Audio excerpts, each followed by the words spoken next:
untuk menerima pengampunan dari Tuhan juga harus memberi pengampunan bagi orang yang menyakiti hati. Kebanyakan pemuda macet di situ. Broken home, tidak disayang orang tua, jadi mereka tidak ada orang yang akan tinggal dengan bejana yang kosong. Toh, kalau tidak disayang dari orang tua, mereka lari kepada orang lain.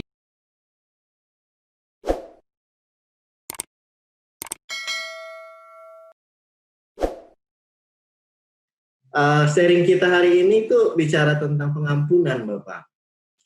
Kami ingin dengar dari perspektif Bapak. Pengampunan itu kenapa begitu penting untuk kita semua ketahui? Bolehkah Bapak?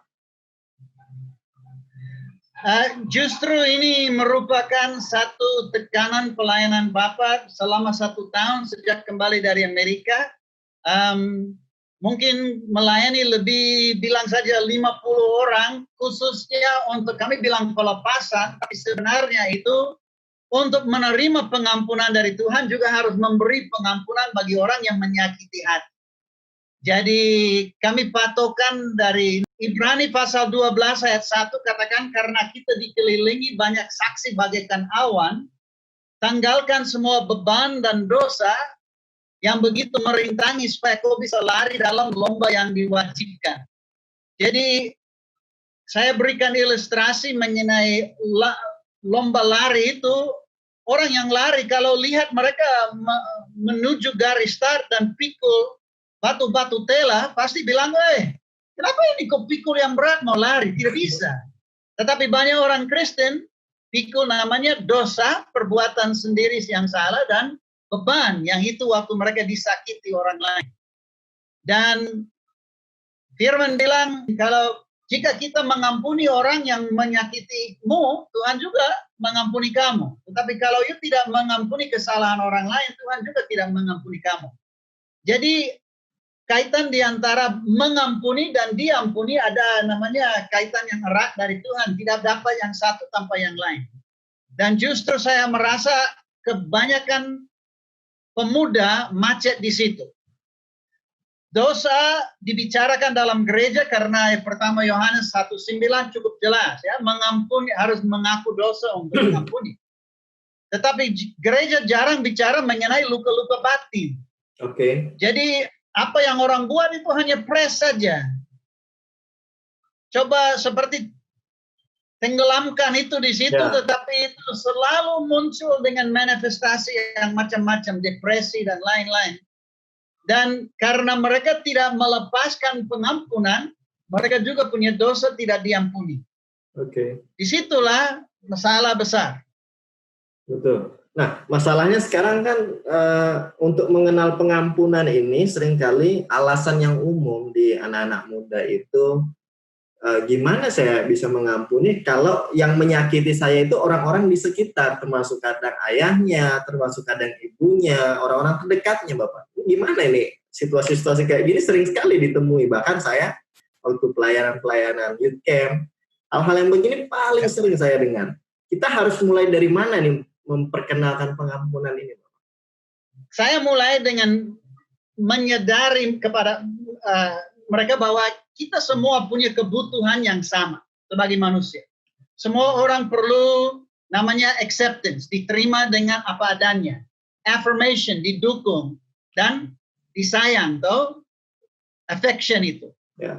Kalau dan Tuhan, kita semua lahir di dalam keluarga, artinya Tuhan bermaksud supaya di dalam keluarga kebutuhan itu terpenuhi. Kita hidup aman, didukung dan disayang, karena itu tugas orang tua di hadapan Tuhan sebagai wakil. Masalahnya adalah justru karena broken home, kita menghasilkan namanya orang yang hanya cangkir setengah penuh, toh?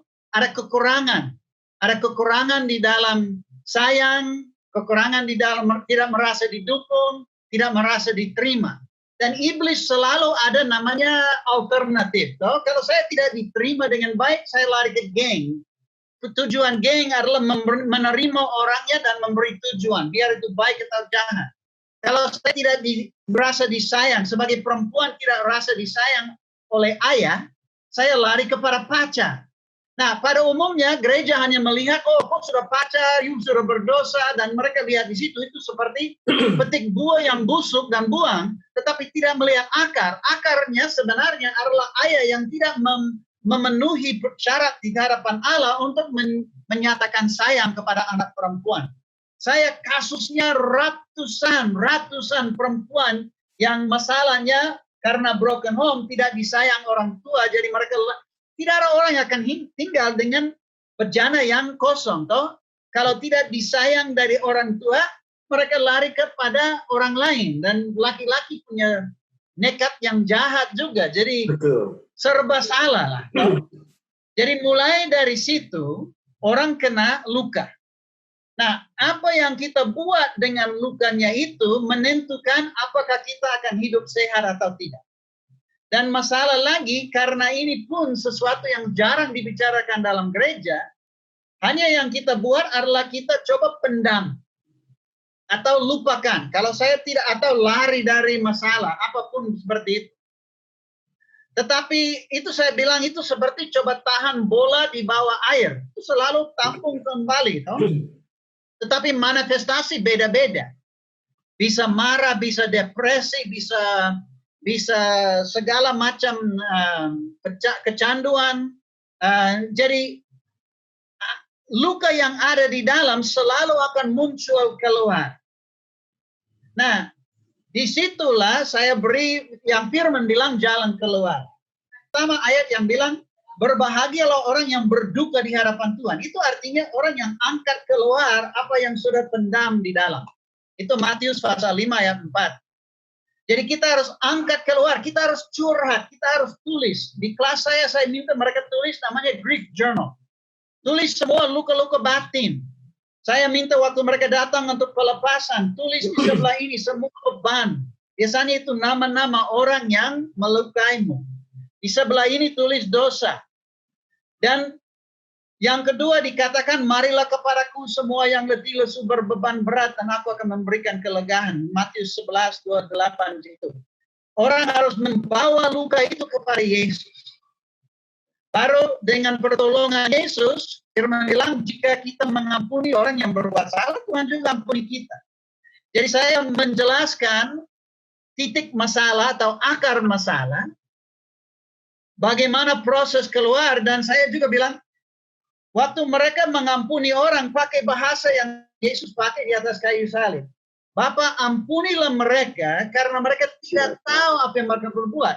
Saya bilang ini seperti ilustrasi skop. Saya bilang kalau saya pukul kamu dengan skop, you akan marah dengan skop?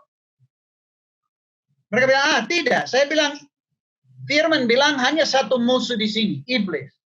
Iblis mau mencuri, membunuh, membinasakan, dia mau hancurkan hidupmu. Tetapi dia pakai orang tua, dia pakai orang yang you bilang teman sebagai skop untuk pukul kamu. Tujuan adalah supaya dengan sakit hati you buka celah supaya iblis bisa menanam roh marah, roh dendam, roh frustrasi apa saja.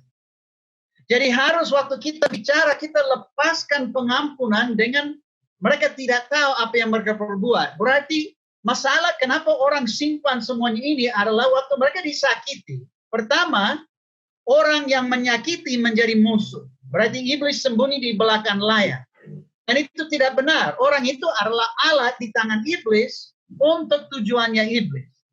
Yang kedua, bahwa mereka menempatkan orang itu sebagai musuh, itu artinya mereka menempatkan diri sebagai hakim. No? Kalau saya mengambil keputusan terhadap orang, itu artinya saya menghakimi mereka. Saya bilang, saya tidak akan ampuni dia. Dia tidak baik. Itu posisinya Allah. Jadi posisinya iblis dan posisinya Allah sepertinya tersembunyi di situ. Kita membuat orang menjadi musuh, kita sendiri menjadi hakim. Kalau dua posisi itu sudah salah, itu kita dirantai oleh iblis dan tidak bisa lepas. Jadi harus ada kesadaran bahwa iblis adalah musuh, Yesus adalah hakim, dan kita harus melepaskan pengampunan untuk kita sendiri diampuni.